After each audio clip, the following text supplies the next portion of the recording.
سیالکوٹ سے تشریف لائے ہوئے استاد علماء حضرت علامہ مولانا رضوان طاہر مدنی صاحب بڑا لمبا سفر کر کے سرکار کا ذکر سنانے کے لیے یہاں پر تشریف لائے. میں دعا گو ہوں اللہ تعالیٰ آپ کے ایک میں عمر میں برکتیں عطا فرمائے.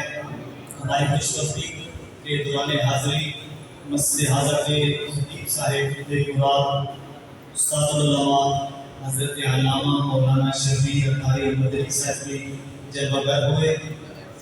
بس نفان حضرات نے اپنی حاضری پیش کر لی ہے. استاد صاحب کا صاحبزادہ اور صاحبزادی مختصر وقت میں اپنی حاضری پیش کریں گے.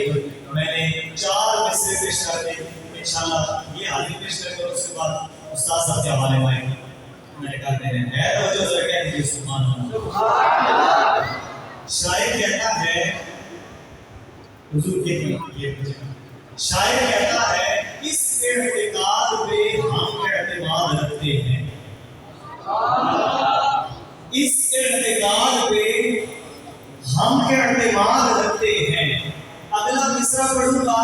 آپ نے مچل جانا ہے اور سرکار کا ذکر سن کر ہاتھوں کو بلند کرتے ہوئے سینے کی قوت کو سخت کرتے ہوئے بابا سے بلند آپ نے کہنا ہے سبحان اللہ. کیا کہنا ہے؟ پہلے سنیے ذرا. شاعر کہتا ہے اس اعتقاد پہ ہم اعتماد رکھتے ہیں کہ حضور اپنے غلاموں کو یاد رکھتے ہیں.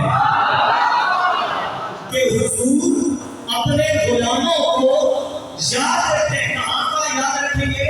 آج کئی لوگوں کو تکلیف ہوتی ہے وہ سرکار کا ذکر کم کرنے کی کوشش کرتے ہیں. کہتے ہیں تم میلاد کیوں مناتے ہو؟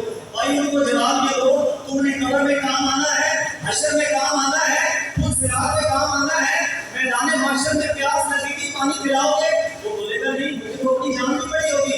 اس سے بولو کمینے سائڈ پہ ہو جا, مجھے اس محبوب سے محبت کرنے دو جنہوں نے قبر میں بھی کام آنا ہے حشر میں بھی کام آنا ہے. توجہ میں جو ہم اس طرح پڑھوں آپ کی سبحان اللہ سے حال ڈھونڈنا چاہیے. آپ میں نبی صاحب کی سارے سبحان اللہ کا کیوں زور لگاتے ہیں؟ وجہ یہ ہوتی ہے کہ پڑھنے والی کی خواہش یہ ہوتی ہے کہ میں سرکار کا ذکر پڑھوں, مجھے پتہ چلے میرے سامنے جو سننے والے ہیں وہ پتھر میں بیٹھے سرکار کے غلام بیٹھے ہیں. میرے حضور کا ذکر تو وہ ذکر ہے کہ اس ذکر پر تو بے جان پتھر بھی بولتے ہیں, شجر بھی بولتے ہیں, جانور بھی بولتے ہیں. آپ نہیں بولے گا تو مجھے دکھ لگے گا.